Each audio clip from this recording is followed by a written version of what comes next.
ఓం నమ శివాయ. ఓం కాళభైరవాయ నమో నమః.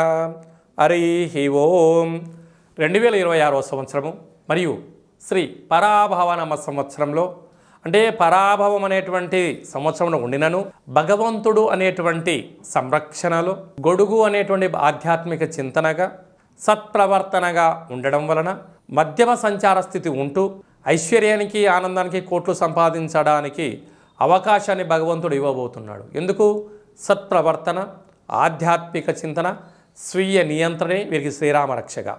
అవి ఏ ఏ రాశులు అనగా సింహరాశి, మిథున రాశి, ధనుసు రాశి వారు అదృష్టవంతులుగా భావించాలి.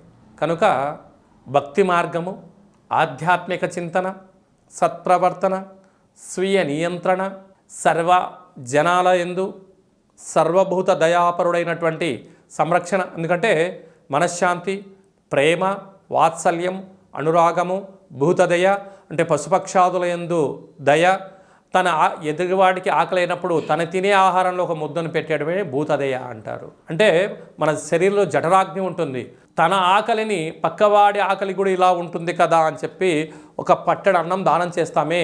పక్షులకైనా, శునకపు మహారాజులకైనా, మనిషికైనా, వృక్షాలకు నీళ్ళు పోయడము, భగవంతుడి దగ్గర ఉండడం వలన ఈ రాసులు అపార కుబేర సంపన్నులు కావడానికి మీరు వేస్తున్న బాటలలో అడ్డంకులను తొలగించుకొని ఐశ్వర్యం పొందబోతున్నారు.